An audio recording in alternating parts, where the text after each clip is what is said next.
महोदय, जयपुर शहर में तमाम बड़े बड़े मस्जिदों पर 4-4, 5-5 मंजिल चढ़ाकर मीनारें खड़ी करना, बड़े बड़े लाउड स्पीकर उस पर लगे रहना, जिनकी आवाज़ से तय मानकों से बहुत अधिक होने के कारण क्षेत्रवासियों में बहुत बड़ी समस्या का सामना करना पड़ता है। विद्यार्थी सुबह सुबह अध्ययन करते हैं, इनको इन तेज आवाज़ से व्यवधान उत्पन्न होता है।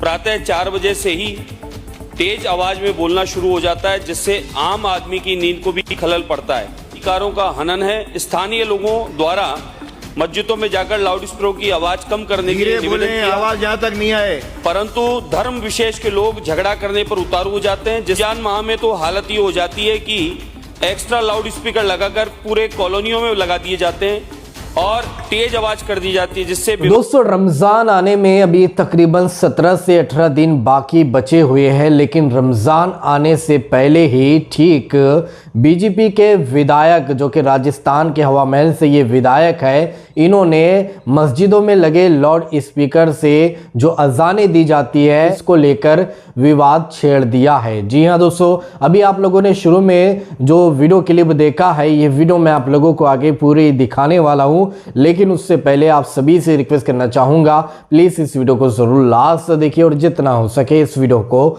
ज़्यादा से ज़्यादा शेयर ज़रूर कीजिए। तो दोस्तों राजस्थान के हवा महल के बीजेपी विधायक बाल मुकुंद का अभी एक बयान आया है। इसमें उन्होंने लोकसभा पार्लियामेंट के अंदर एक स्टेटमेंट दिया है। उन्होंने कहा है कि रमज़ान आते ही मस्जिदों के ऊपर लाउड स्पीकर ये और ज़्यादा कर देते हैं और इसकी आवाज़ भी बढ़ा देते हैं, जिसकी वजह से हमारे बच्चों को, हमारी बुजुर्गों को और जो बीमार लोग हैं उनको प्रॉब्लम होती है, दिक्कत होती है। तो इसलिए सरकार से उन्होंने ये अनुरोध किया है कि रमज़ान में जो लाउड स्पीकर ये मुसलमान लगाते हैं मस्जिदों के ऊपर और आवाज़ तेज़ कर देते हैं, तो इन मस्जिदों के ऊपर से लाउड स्पीकरों को हटाया जाए और अगर नहीं हटाते हैं तो आवाज़ को कम किया जाए, एक सीमा में आवाज़ को रखा जाए। आप सबसे पहले बाल मुकुंद का ये वीडियो क्लिप देख लीजिए। महोदय, जयपुर शहर में तमाम बड़े बड़े मस्जिदों पर 4-4, 5-5 मंजिल चढ़ाकर मीनारें खड़ी करना, बड़े बड़े लाउड स्पीकर उस पर लगे रहना, जिनकी आवाज़ से तय मानकों से बहुत अधिक होने के कारण क्षेत्रवासियों में बहुत बड़ी समस्या का सामना करना पड़ता है।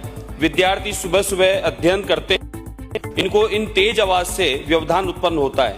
प्रातः 4 बजे से ही तेज आवाज में बोलना शुरू हो जाता है, जिससे आम आदमी की नींद को भी खलल पड़ता है, जो उनके अधिकारों का हनन है। स्थानीय लोगों द्वारा मस्जिदों में जाकर लाउड स्पीकरों की आवाज कम करने के लिए निवेदन किया, आवाज यहाँ तक नहीं आए, परंतु धर्म विशेष के लोग झगड़ा करने पर उतारू हो जाते हैं, जिससे क्षेत्र में माहौल बिगड़ने की स्थिति पैदा होती है। आगे रह करके मैंने भी पूर्व में अनेक बार इस संबंध में शिकायत की है। इस संबंध में प्रकरण विभिन्न स्तरों पर उठाए, लेकिन आज तक इस संबंध में कोई भी दिशा निर्देश जारी नहीं किए गए हैं, कठोर कार्रवाई नहीं की गई है। रमजान माह में तो हालत ये हो जाती है कि एक्स्ट्रा लाउड स्पीकर लगाकर पूरे कॉलोनियों में लगा दिए जाते हैं और तेज आवाज कर दी जाती है, जिससे बीमार वृद्ध बच्चों को परेशानी होती है। प्रक्रिया विशेष उल्लेख प्रस्ताव के माध्यम से मेरा सरकार से निवेदन है, गुम्बदों में लाउड स्पीकर को कम करवाएं या हटवाया जाए तथा इनकी आवाज में सीमा निर्धारित की जाए।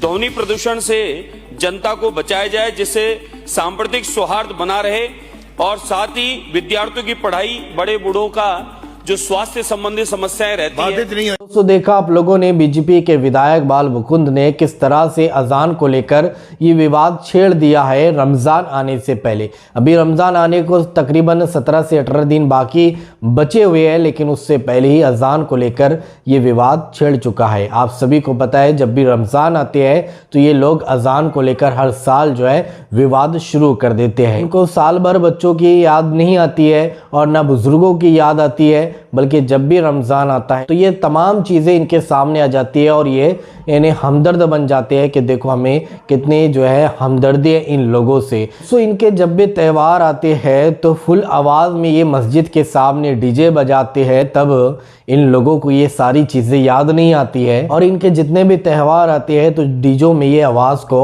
इन्हें पूरा खोल देते हैं। लेकिन 2 या 3 मिनट की जब अजान दी जाती है तो अजान से इन लोगों को प्रॉब्लम हो जाती है, इन लोगों के कानों के पर्दे फट जाते हैं, तो कहीं कहा जाता है कि हमारी नींद खराब होती है, कभी कहा जाता है कि बीमार बच्चों पर इसका असर पड़ता है, तो कभी ये कहा जाता है कि बुजुर्गों को इस आवाज़ से प्रॉब्लम होती है। हालांकि आवाज़ से किसी को प्रॉब्लम नहीं होती है, 2 या 3 मिनट की अजान होती है। आपको बताता हुआ चलूँ कि हमारे हिंदू भाई भी जब अजान को सुनते हैं तो उनको इत्मीनान होता है, सुकून मिलता है। लेकिन इस तरह से नफरत फैलाने वाले लोग जो है अजान को लेकर इस तरह का ये विवाद खड़ा कर देते हैं। दोस्तों, इस पूरी वीडियो को देखने के बाद अब आप क्या कहना चाहोगे, आपके इस बारे में क्या राय, तो कमेंट में अपनी राय लाजमी बताइए। और इसी तरह की वीडियो पाने के लिए अगर अभी तक आप लोगों ने हमारे इस चैनल को सब्सक्राइब नहीं किया है तो इस चैनल को सब्सक्राइब जरूर कीजिए, बेल आइकन को दबाइए ताकि आने वाली हर वीडियो की नोटिफिकेशन आपको इसी चैनल पर मिल सके। तो चलिए इस अगली वीडियो में मिलते हैं, जब तक अपना ख्याल रखिए, शुक्रिया।